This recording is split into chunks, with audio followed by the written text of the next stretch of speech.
Welcome to another live stream. First one in a few weeks. Wanted to kick it off. And today we're going to go ahead and start by talking about why you may be hungry all the dang time. Maybe you're someone who's felt like my whole life I've just always been hungry and it's just who I am and there's nothing I can do about it.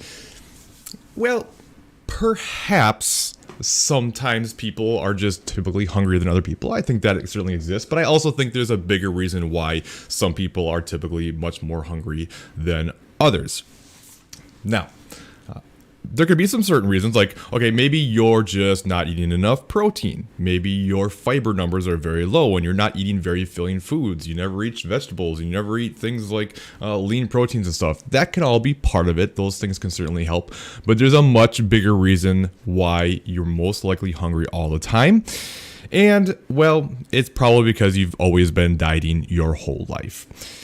Thing is, when you do a lot of dieting, well, first of all, before I get into this, if someone's out there, please let me know you can hear me and everything's working okay. I want to make sure I'm not talking to myself here, but it looks like everything's working. But anyways, if you're someone who's always been dieting, the thing that happens is your hunger hormones get so screwed up from this, and that's why you typically feel so hungry. So you have two main hormones that are responsible for this, one being ghrelin, which this is actually nicknamed the hunger hormone. When this elevates, you feel more hungry.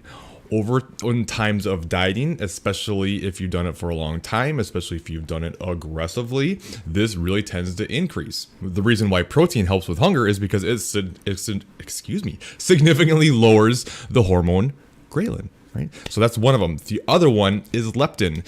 This one is more like your kind of like appetite control. So it kind of like tells you when you feel full from when you do eat. Leptin, when you diet, drops.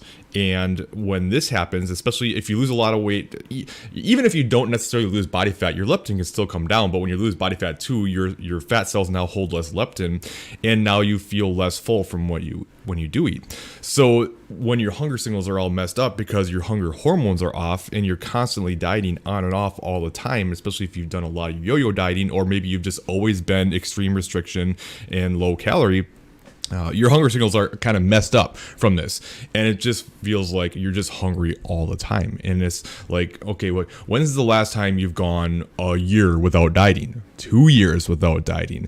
When's the last time you didn't jump right back into a diet as soon as you gained a few pounds and you panicked and slashed your calories again, right? If you're constantly doing this, your body's just going to continue to fight you, and this is why you're probably so hungry all the time.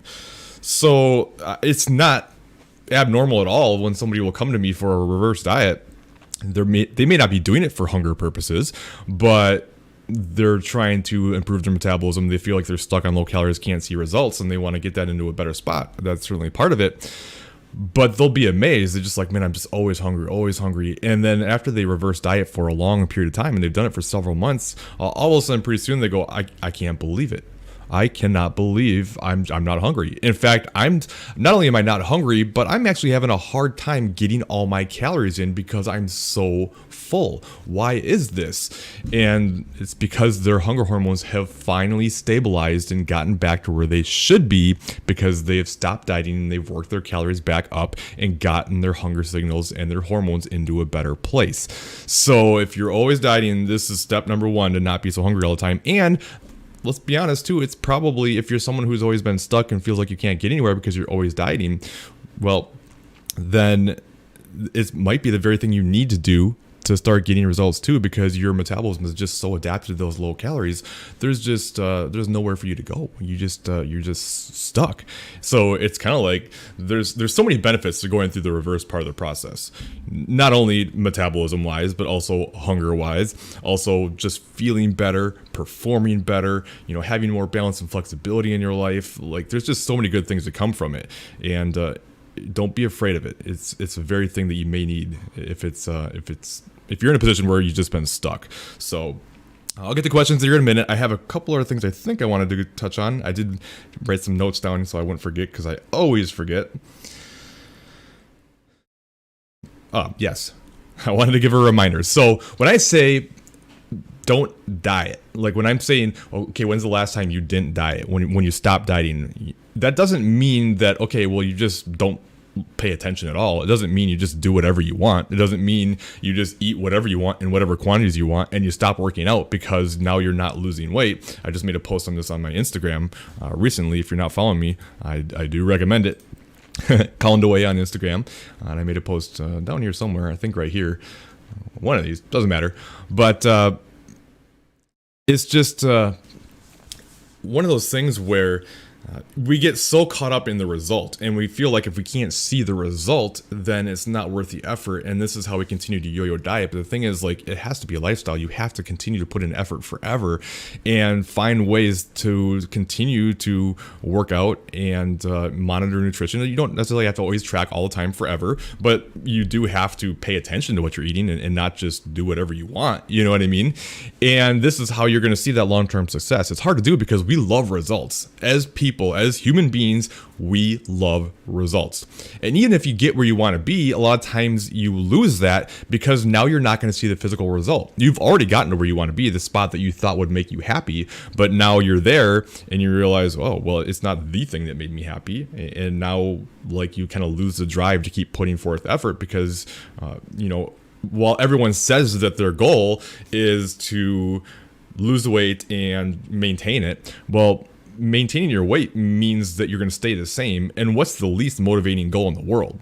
Staying the same. Will you continue to put in work to just stay the same? And even with the reverse, where you might be getting a little bit of body fat back too, well, that can be even more challenging mentally, but it's just so important. We got to always be able to put in the work and use that training, like keep training and use that to your advantage to help build the muscle, build metabolism, change your body. It's so beneficial. So definitely don't fall into the all or nothing mentality. Now, was there anything else?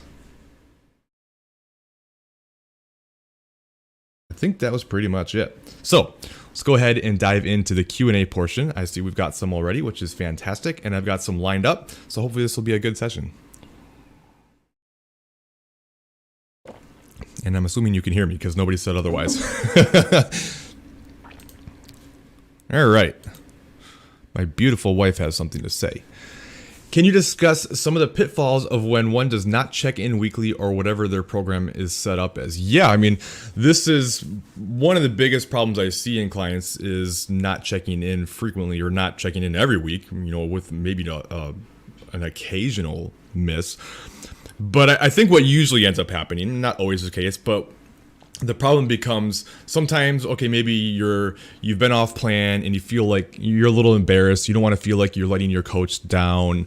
Maybe you feel like you should be able to pull yourself out of this. If you can't, maybe you feel like you're weak or a failure, and you put that pressure on yourself and you don't want to check in. But the problem is it just allows the problem to continue and to fester and most likely get worse. Whereas if you keep checking in, even though things aren't going that well, it's like now you get that poison out, if nothing else. Like sometimes just talking about what the problem is the very thing that helps you get over that problem. It was Gary Vee that I heard that once from the get the poison out. It's like if you're really struggling with something and you just keep it into yourself, it just continues to poison you and make you worse and worse and worse until you say it out loud and not in your head. Everything up here is emotional. Nothing that you say to yourself in your head is going to do any good. It's got to come out loud or to another person in the email is similar, right?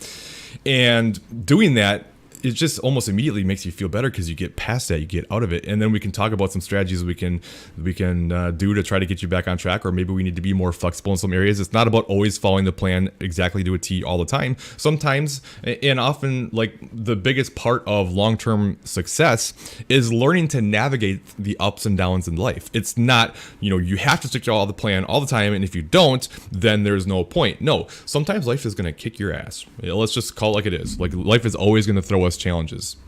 And the way we succeed is by learning how to back off and be more flexible with things and be okay with that, knowing that maybe you're not going to see a lot of progress or even any, but you're going to keep things from going way the other direction because you're still at least paying somewhat of attention versus falling into the all or nothing mindset where, well, I'm too busy, I can't handle it right now, I'm just going to do nothing, and I'm going to eat to my heart's content and maybe do some emotional eating because you're trying to make yourself feel better in the moment, which only ends up making you feel worse. And just learning to go through that is important and not feeling like you have to be perfect. And I always tell people, like, if you really think about it, it's more important to check in when you're not doing well than it is when you're doing well. Like, let's just say you're in a dieting phase and you're losing like crazy. Everything's going really well. You're feeling good. You're performing well. You're not hungry. Everything's going as perfectly as possible. Well, that's great. Like, you almost don't even need me at that point. Like, I still want everyone to always check in, but at that point, it's like, I'm just going to say, great, that's awesome. Like, I'm so glad that everything's going well. Everything's going well, so let's just keep going, keep up the good work, like simple stuff, right? Whereas when you're struggling, when things aren't going so well, this is when we need to go, okay, what can we do differently? How do we get in front of it? And, how can we make some changes, etc.? And it just becomes so much more important. So I can honestly say, like, maybe this person exists. I can't think of one off the top of my head, and I've now worked with, I think, somewhere between 400 and 500 people, something like that. I don't think I've ever had a client who's had success who didn't routinely check in. I really don't think that's happened. The people who do really well, they check in every single week, no matter what, good, bad, ugly, doesn't matter. They're always checking in, and I think it's really important to do that. So. If you try to just, like, you're hiring someone, whether it's me or someone else, to help you and be your support and have the accountability. But if you don't check in, if you don't use that, then you're allowing yourself to stay stuck and not get what you need. So let the other person, let the coach determine what's going on and what should be done, and you just worry about the rest. So yeah, that's a really good question. All right, what do we got here? How do you feel about intermittent fasting to enable carb and fat burning flexibility? Can this be incorporated into a reverse dieting plan? So intermittent fasting is fine. It's not magic. Whether you choose to do it in a restricted eating window or spread your meals out, as long as your macros are the same, your calories and protein especially, then it's not going to make a difference. It's really not going to make any difference whatsoever. The downfall of intermittent fasting in a reverse diet can be, especially like I talked about in the beginning of this video, as your hunger hormones start to get into a better place and you start getting less hungry, you may find yourself having a hard time getting all your calories in such a shortened eating window. So the main benefit to intermittent fasting isn't that fasting like magically burns more fat. No, the benefit for a lot of people is because of the shortened eating window, they find it easier to eat less calories. And that's why if someone's not even tracking, if they go to an intermittent fasting approach, they might start losing because they're just going to start eating less food because of the shortened eating window. You're literally taking probably meals away, and now you create a deficit. So it's fine if you like it, but there's nothing that is, like I said, magical about it. I have a high body fat percentage and I'm 407 pounds. How should I start off? And I want to lose a lot of fat and also maintain. So, Gabby, I mentioned this in the last video that you've done, and don't take this the wrong way. I'm not coming down on you at all, but you've been asking me these questions now for months, like probably 4, 5, 6 months now. It's always, what should I do to start? How do I start? And I've given you several strategies you can take, but at some point, you just have to start. Again, I mean this with nothing but love and nothing but support, but you can't keep worrying about what if it's the wrong thing? What if I make mistakes? Should I do it this way or that way? You got to get into things. You're not going to master things up front. It's just not going to happen. You're going to make mistakes. Be okay with that. Don't judge yourself for it. Continue to learn, continue to improve. When I started my journey, I did everything wrong. If I look back to my start and all the things that I thought that you were supposed to do, most of it you didn't need to do. A lot of it was the opposite of what you should be doing, but you just continue to get better and learn and grow, just like anything in life. Like, you're not just going to be great at it right away. You're not going to pick up a guitar for the first time in your entire life and just start wailing beautiful solos that sound amazing, right? You're going to sound like crap, but you're going to learn and you're going to get better. The same thing kind of works. Definitely continue to educate yourself and try to make sure you're setting yourself up well. I have lots of videos about how to start into a dieting phase, but at some point you just got to start. You got to do it. Again, I hope that doesn't come across the wrong way, because I do mean it with nothing but support. But you just got to start. And if you're too afraid to start on your own and you're unsure, then get help. right? Like whether it's with me or someone else. I mean, if you want me to help you, I'd be more than happy to take you through the process. And that way you don't have to worry. You don't have to worry about, am I doing it right? Am I doing it wrong? Is this the way I should handle things? Come in here, go to my website, colindewaaytraining.com, go to coaching, hit the sign up now. It comes with a 30-day money back guarantee. Like, it's literally risk free. Try it. If you don't like it, if it's not for you, you can get your money back within 30 days. And then what you do is you go there and fill out this application, and it'll shoot me an email that it's been filled out. I'll shoot a video back saying, here's what I think, here's my thoughts, here's what the pricing would be for you, and I'll email to you. If you don't see it in your email within 24 hours of you filling out the form, check your spam folder because it's probably in there. Just notice my banner's gone. There we go. All right.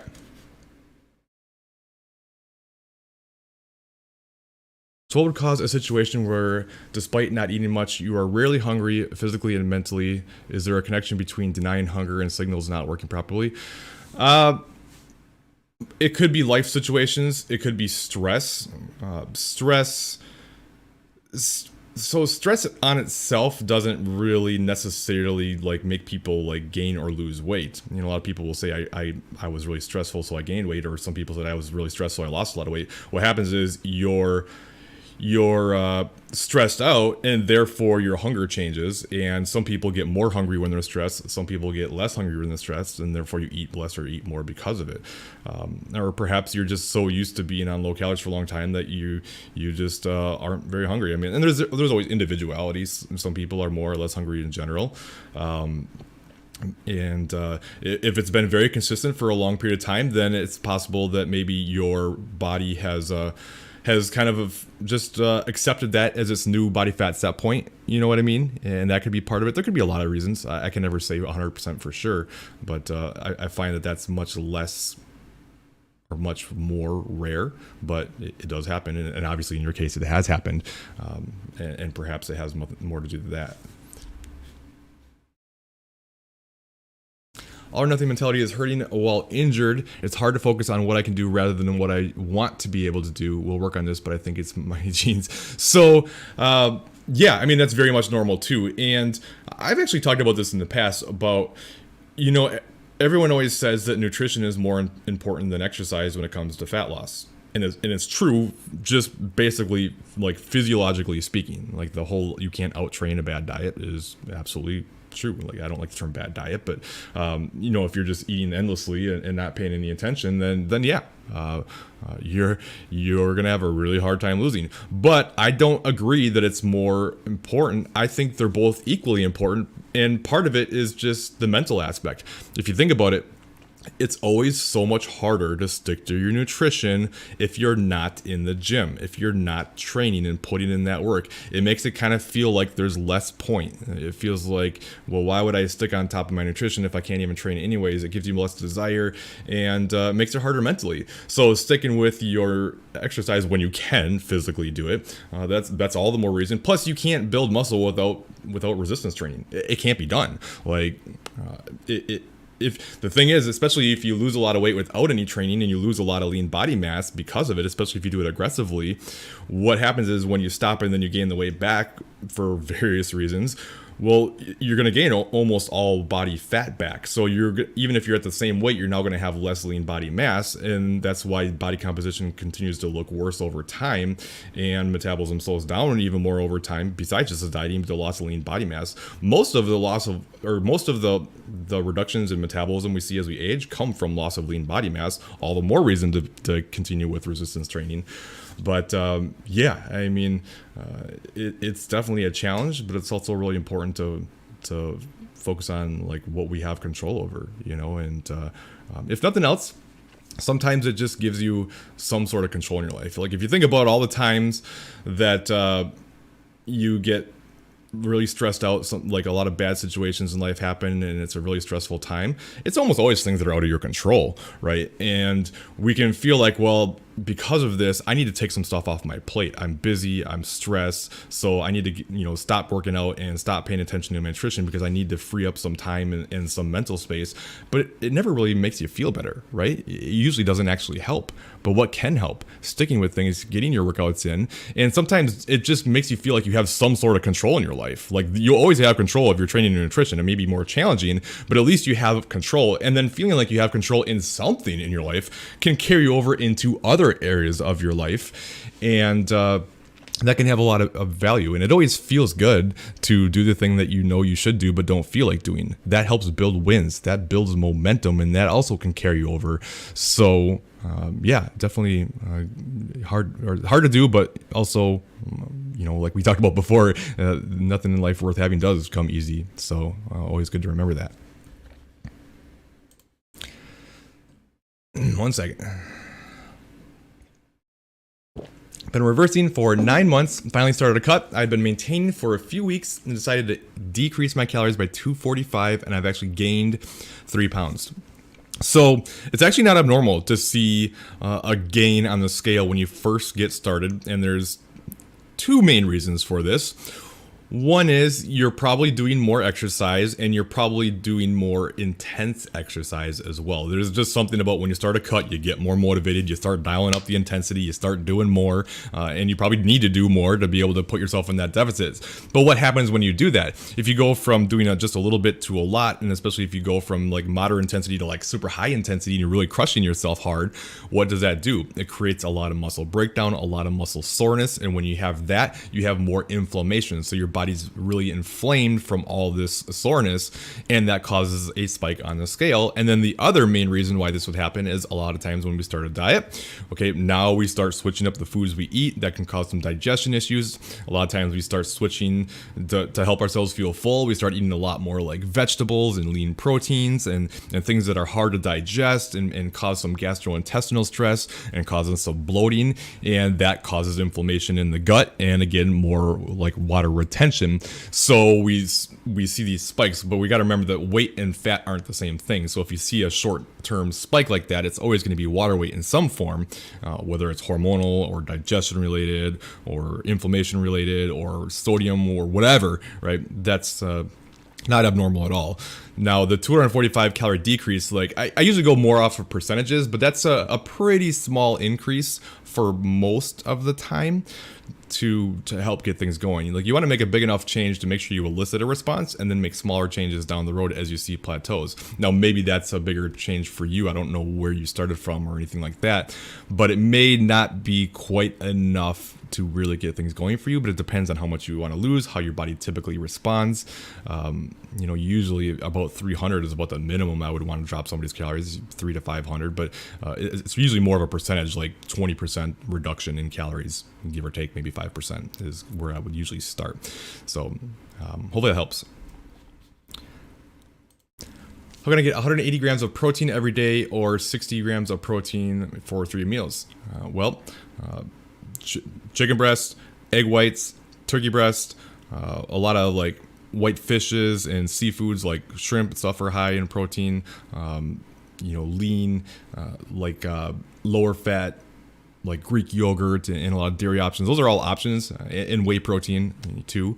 And those could be some ideas, but 180 over 3 meals is a lot. It's hard for a lot of people. Some people, I do it actually. Like I'm at 170, but I usually do it over 3 meals. But it requires bigger portion sizes. So if you're only eating like small portion sizes of your protein sources, it's gonna make it really hard to do that. So if you need to get 60 grams in, that's going to be difficult to do for a lot of people, but you're not going to get it by eating like 3 or 4 ounces of chicken breast. You know what I mean? Like you're going to need more like 7 or 8 or 9, you know what I mean? Like bigger portion sizes.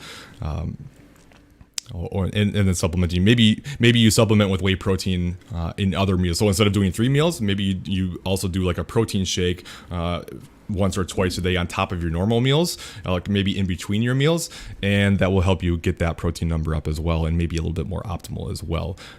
And actually, while I'm talking about protein, I'm going to do a little plug here for a second. You may or may not know I'm an ambassador for Core Nutritionals. And they have some really good isoproteins and a lot of good products, but they're doing a really good deal now for the Arnold, which I'm usually at, but I'm not this year. And let me refresh this. So it's 20% off the entire site, and then you can use my code Colin, COLIN, to get an additional 5% off. This is as good as deals that you're ever going to get at Core. And this is what they usually do for their Black Friday to Cyber Monday deal, and when I recommend stocking up. So if you've been looking for any Core Nutritionals products, I really recommend Core Hard. Such an amazing product for controlling stress, sleeping better oftentimes, just feeling better, especially in a cutting phase. I'm actually on it even not on a cutting phase because I just feel so much better and feel like I sleep better, and it brings your cortisol levels down. But now's the time to take advantage. And they actually have a new product called Core Pudding, so it's like a protein pudding mix. I haven't tried it yet; it's brand new, but I'm going to be ordering it here to test it out for sure. So use code Colin, COLIN, and back to the live. What's up, Jake? All right, so you are starting. Good. I love hearing that. All right, I have been eating 2,500 calories for 2 weeks, and I've only been gaining weight instead of losing. Should I lower my calorie intake or keep on eating 2,500? So if you're gaining, then you need to lower your intake. Make sure that you're being diligent with things. And sometimes, and I'm not saying this is you, but it's common, and oftentimes we'll think we're eating so much, and maybe that's our target, but then it's much more than we think because we're not like weighing out any foods, and we're doing a lot of guessing of portion sizes, maybe not counting a lot of the small stuff, or the bigger reason you do 2,500 calories for 5 days a week, but then like 2 days on the weekend where you eat whatever you want and you go thousands of calories over, and that completely undoes everything. And so if you're doing that, you want to make sure you're controlling that. Not that you can't have higher calories on the weekend, but you want to balance it so the weekly average is the same. But if you've been doing consistently, then you might need to drop it or start doing some more cardio as well. Maybe go out for more walks and get that activity going. And you got to find that threshold. Everyone has sort of like a threshold, so to speak, of calories that you kind of need to get to start eliciting fat loss. And sometimes it's lower than we think it should be, based on the math that we give, and that's okay. But you need to work it down until you get there. So, I would definitely, if you're being consistent, I would drop them. If you're gaining, you might have to drop it quite a bit. You may want to go down to like 2,000 or something right away just to see and try to get things moving. But at the same time, we also got to be careful. Make sure you're taking pictures and measurements too, because it could also be that, especially if you haven't been training and now you start, again, you're going to get some of that inflammation, start building some muscle and things like that. So give it some time too, but if it's not going, then make some drops. I would agree, Natasha.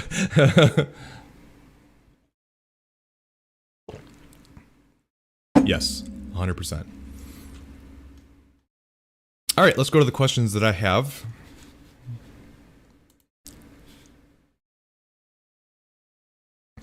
And let me blow this up a little bit.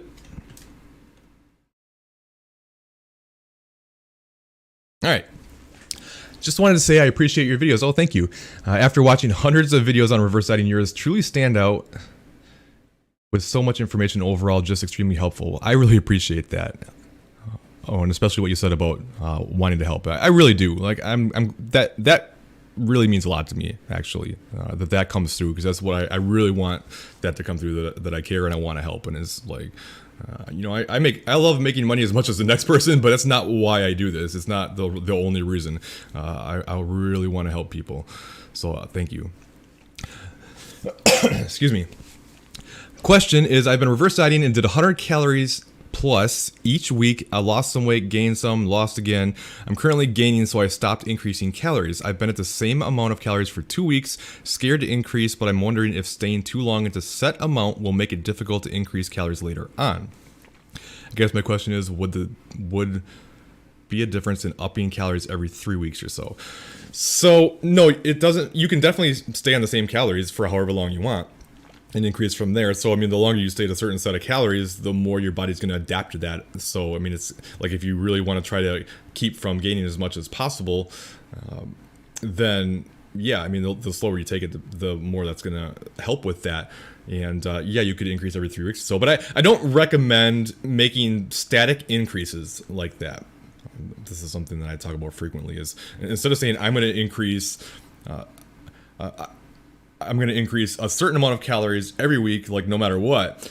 I much prefer paying attention to how things are going and making your increases based on that. So if you're losing, you can increase a little bit more. If you're gaining, you hold steady, or maybe make just a tiny increase. If you're just like barely gaining, then you make more moderate increases. So I actually have videos on how to do this. The one that I would recommend the most would probably be, let me see if I can find it. Colin DeWaay, how fast to increase calories? Question mark. Yeah, I never do these types of thumbnails, but go figure. The one that time I do that actually has a pretty good result. But yeah, how fast should you increase calories for reverse dieting? Check that one out. And that will kind of walk you through how fast you should increase based on how things are going, paying attention to not just weight, but also pictures and measurements and how your clothes are fitting and things like that. The real danger of making static increases all the time is, especially if you're in a surplus and you keep adding on top of that, you're just going to keep increasing that surplus if your body's not adapting to it, and you can start gaining weight really quickly. If you're just throwing 100 every time, like I very rarely do 100 calorie increases unless it's early in the stage or someone's really losing weight pretty quickly. But it always just depends. Like there's no right or wrong answer. It depends on what's most important to you. And that video talks about that as well. I'm going to do a couple more of these before I go back to the live. Just cover your videos and they've been helpful. Awesome. Question is, does it get harder to lose fat as you get leaner? Absolutely. If so, whether my approach should change at all as I get down to the last couple pinches of fat. 5'2" female, 109, and lost 5 pounds over 16 weeks with a 3-week diet break, average of 0.3 pounds per week. Reducing calories by 150 to 200 calories below maintenance per day with some list and hit. Sedentary job. I'd like to get to the point where I'm lean enough to have good muscle definition by using a slow and steady method that is sustainable, since every time I previously achieved this, I cut too aggressively and gain weight back quickly. Very, yeah, surprisingly, very common. I'm not on timeline, which is very good. And your swings in weight between 5 and 10 pounds, like that's honestly, like to me, that's weight maintenance. When people say that they yo-yo diet at the same 5 pounds, I'm like, no, that's just weight maintenance. Like you're never just going to stay the exact same weight forever. It's more of a range, and 5 to 10 pounds is a pretty good range for someone of your size, because that's a decent percentage.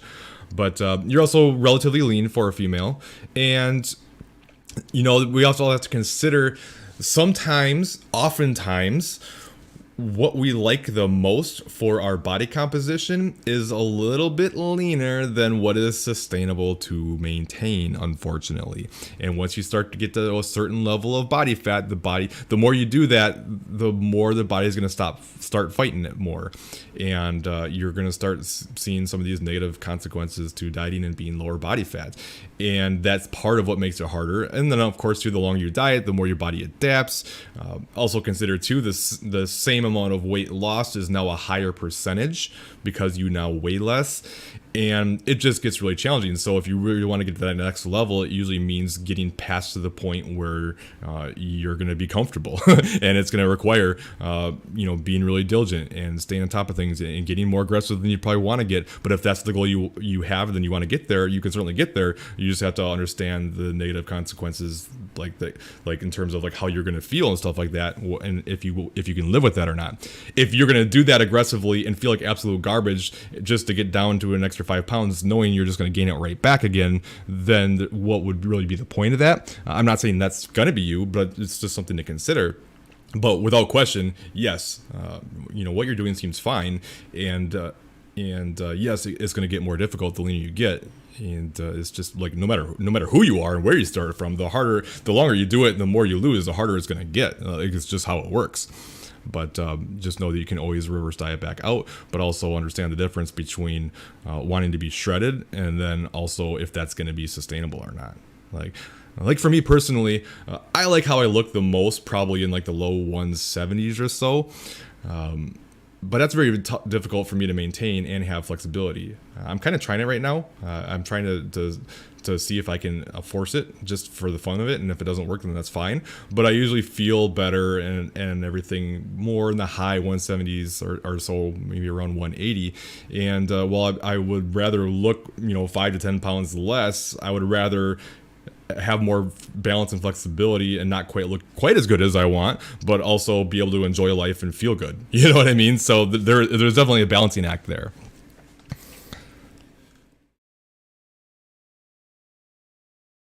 All right, I'm gonna come back to these because I got some more questions.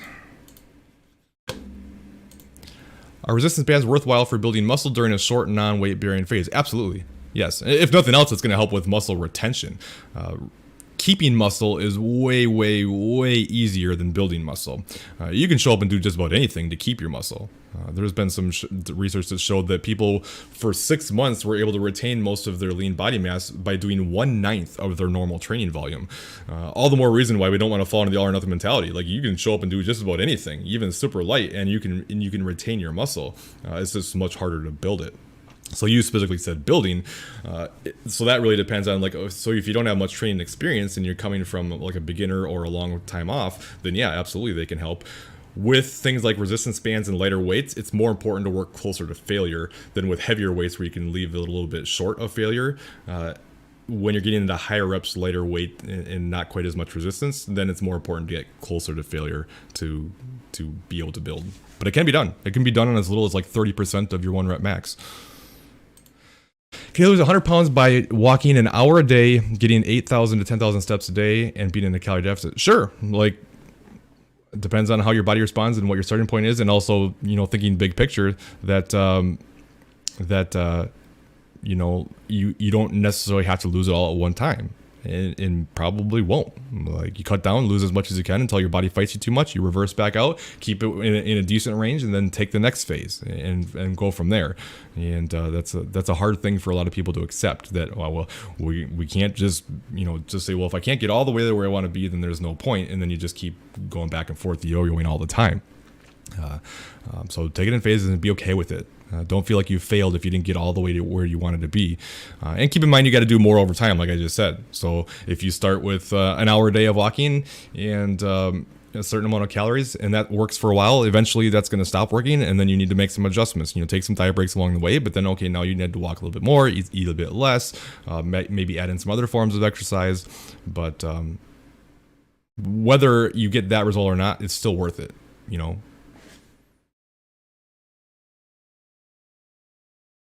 Very welcome. Thank you.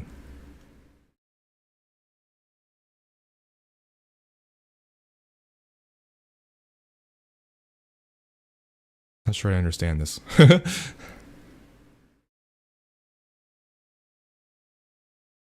Yeah, sorry, I'm not understanding that. All right, let's go back to the questions. Wondering if you can discuss specifically what we should be looking for week to week after starting a reverse. Should weight and waist measurements stay the same, or is a slight increase what we want each week? I went on vacation for 3 weeks into a reverse and gained a few pounds. Should I be back to a deficit to get back to baseline? And it cut off. But I know what you're saying. So first of all, most importantly, no, don't go back into a deficit. If you started the reverse and you gain a little bit, just proceed forward from there. If every time you gain a little bit, you end up cutting back again, you're going to get nowhere and just continue that kind of like restriction, overeat. Like, it's just going to be a nightmare. So just use it to say, okay, like, it's only going to help the reverse process to be up a little bit. So just use that to your advantage and just move forward from there. As far as like what you should look for, I mean, it just depends on what's most important to you and what your goals are and everything else. So if you're specifically trying to go into an active muscle building phase where you want to do everything you can to build as much muscle as possible, then yeah, a slight increase most weeks is probably what you're looking for to optimally build. Because to optimally build, now people will confuse optimally with just build. There's a difference. Optimally means doing everything you possibly can to build as much as possible. That doesn't mean that you have to be in a surplus to build anything. It's just whether you want to build as much as you can or not. And if you want to do that, especially if you're not a beginner, then a little bit of a surplus is what you want, and that will help do that. Now, if you're trying to just kind of stay as steady as possible, then you look to do that. But it depends too. Like, do you want to be able to enjoy more food faster? Do you want to be able to recover better? Do you want to be able to feel better if you're not feeling so good from the dieting. The faster you increase, the more you're going to get those benefits, the more likely you are to increase weight as well. But also keep in mind that unfortunately adding a little bit of body fat back is also part of what makes somebody feel better most of the time. The damn body fat set point will get you. But so yeah, I mean, it just kind of depends. And understand that like it's not going to be the same each week, and it's more about like an average over time and pay attention to things. But I can't say like you should look for exactly this, because I don't know what you're trying to accomplish and what's most important to you.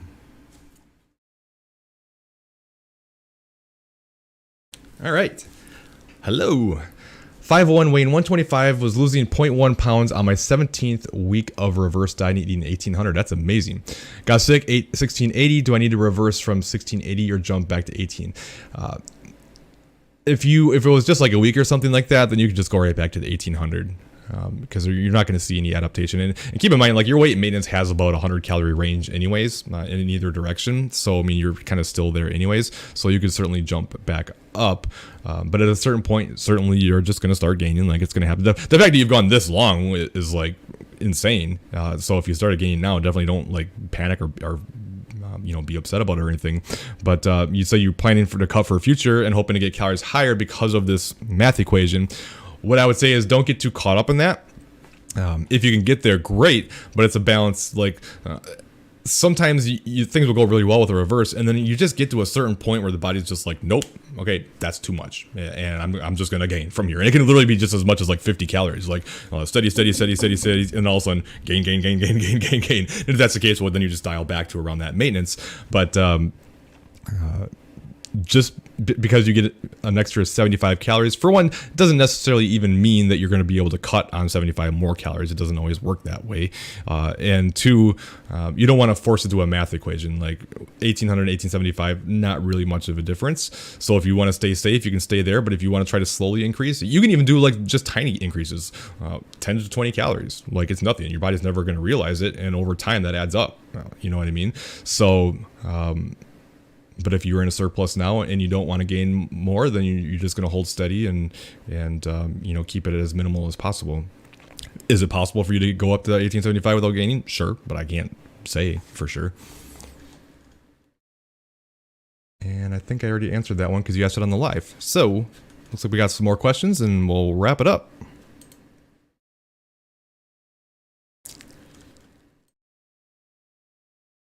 Hey Priscilla. Your advice has improved my relationship with food. I love it. I'm in a very good place, built muscle, plus my lifts are strong. My friends are asking me what's the secret. Although I want all the way 5 pounds more, I look smart. I love this, Priscilla. I love that so much. Like, the fact that you're seeing that and recognizing it is so huge. We get so caught in the scale. We get so caught up on, I need to, be as light as possible, and I need to always be dieting and not paying attention to anything else. And you're just, most people are so much happier with this stuff. Even if it's above where you want to be, but you have a good relationship with food and you can have balance and flexibility and you feel strong and you perform well. Honestly, I think a lot of people would do a lot better if they focus less on trying to weigh less and focused more on eating and training for performance, like really doing everything they can to be as strong as possible and perform as well as possible. I mean, a lot of times we'll look at these like athletes, female athletes or male athletes, and say, oh man, I sure would like to look like that person. But then they do it through like extreme restriction and hours of cardio with no training. It's like, well, how do you think they look like that? I guarantee you they don't look and perform that way by starving themselves and doing hours of cardio. No, they probably eat quite a bit. They eat plenty of protein. They train hard and they focus on performance because their sport requires them to be able to perform. But look what that does for them. Obviously genetics are involved, but it's kind of ironic to get the body most people want if they focused on eating for performance and training for performance over just try to get thin. Like it would probably actually get them where they want to be versus the alternate route of extreme restriction and just really just extreme practices in general that just don't work. Like they don't. So I love that. Can you feel a diet break for 2 weeks after doing a 6-week cut is better for metabolism? Oh, do I feel? Sorry, I heard that wrong. Do I feel that 2 weeks is better? Yes, I feel like 2 weeks is better for than 1 week, if that's what you're asking. I just typically find that people who take a 2 week diet break and then we come back, their body just responds better. And this is kind of partially supported by science too, a little bit. I mean, we basically only have 2 examples at this point, but the one did 2 weeks of diet break and 2 weeks of cutting, and the diet break group like saw way better results in terms of fat loss, but also keeping their metabolism in a better place. Whereas the study that did 3 weeks of cutting with 1 week of diet break did not see those metabolic benefits, nor did they see better improvements in the fat loss. So it doesn't mean that it's at the 2 weeks versus one, possibly, but it was also obese versus athletes. So there could be something about that. But just in my personal experience, I definitely noticed that 2 weeks works better. And yes, I don't care what anybody says. People can argue with me all they want. I really feel like it's important, especially if you have a long ways to go, to take diet breaks, every handful of weeks or so to keep yourself in a better place. If no other reason, it just helps mentally to be able to enjoy more food, and you're probably going to feel better and perform better by having those. But I really feel like it helps keep you in a better spot. And I had one more extreme example where a lady lost like 40 pounds and I never even had to reduce her calories. Like, we just kept taking breaks every handful of weeks, and she just kept losing, take a break, come back, lose, take a break, come back. You should never expect that. But I feel like if we had just continued to diet her the whole time, she eventually would have flatlined, and then it would have been a struggle, and then we had to get more aggressive. And I really feel like it makes a big difference. I really, truly does. And I hope that we continue to get more research on this to investigate. But anecdotally speaking, when people want to avoid diet breaks because they look at it as some sort of setback, and they're terrified of gaining weight in the short term or whatever, it just makes the process go much worse versus those who trust that process. And honestly, like, I find that very few people even gain weight during a diet break. It's usually around maintenance or so, and maybe make a small increase, like less than a pound, and even that's going to be all glycogen. It's all going to be, so when you consume carbs, your body converts that to glucose, and then that glucose stores in your muscles and your liver as glycogen. And each gram of glycogen also is accompanied by about 3 grams of water. So when you've been lower carb and you're depleted of glycogen, now you bring those carbs back up, you replenish that glycogen that has weight on the body. And so again, we can't always look at weight as fat versus or just only body fat. That's not how it works. So any small increases you do see is going to be glycogen anyways, and then you come back and you do better. And it's actually not abnormal at all for people to continue to lose during a diet break. And so many people are terrified to start it. And I say, no, we really need to do it. You trust me, this is going to work out well. If you stay diligent, you will not gain anything more than is appropriate, and it will very much help. And they do it and they go, holy crap, I didn't believe it, but it worked. Where it doesn't happen is when people take the term diet break too literal, and instead of staying diligent with things and continuing to hit their calories, even though it's a higher calorie number, they just go, oh, well, my diet's going to start again soon, so I'm just going to enjoy all those things right now, and then kind of go crazy and overeat or stop tracking and stop paying attention, and then they gain weight. But that's not what we're trying to do. So as long as you stay on top of things, it's not going to be a setback, and it could be the very thing that helps get you where you want to be. I've had several instances where somebody has DM'd me on Instagram asking me questions, which for the record, if anybody ever wants to do that, you're always welcome to do that. You can send me a message. Looks like I got one. And ask me your questions, and I'm happy to answer you. Just make sure you follow me first. It's all I ask. If you want me to take the time to answer your questions for free, please follow me. But they'll say, like, man, I've been dieting for 6 months and I'm low calorie and I'm just completely stuck. Do I need to reverse? What should I do? And usually what I'll say is, well, yeah, your calories are already low and you're in a bad spot. But what you could do is take like a 2-week diet break first, and then come back and see if that gets things going. And then if it doesn't, okay, yeah, then it's time to reverse. And a lot of times they'll take that 2-week break, come back, and they're like, I can't believe it. I'm losing now. It's actually working. Like, holy cow, I can't believe it. And it's just because you have to let your body let its guard down. Like, you gotta give it a reason to back off and not protect against fat loss, not protect against starvation. That's why your body adapts. It doesn't want you to starve to death. I got a video coming out Monday or Tuesday that's going to talk about how to keep yourself in a better spot metabolically. This will be part of that video. But yeah, I definitely think that it's better for metabolism. All right, I think that's it. Thank you. I love it. Good job, Natasha. All right, I'm gonna call it. But like I said, leave comments on any YouTube video I have. I'm happy to get back to you. Shoot me a DM on Instagram. I'm happy to get back to you. If you're looking for coaching, head to ColinDeWaayTraining.com and fill that out, and I will get back to you. And like I said, course through this weekend. I think it's Friday through Sunday. They've got this deal now where you get the 20% off plus an extra 5% with my code Colin, and you can take advantage of that and maybe get some free stuff as well. So thank you so much, and until next time, have a wonderful weekend.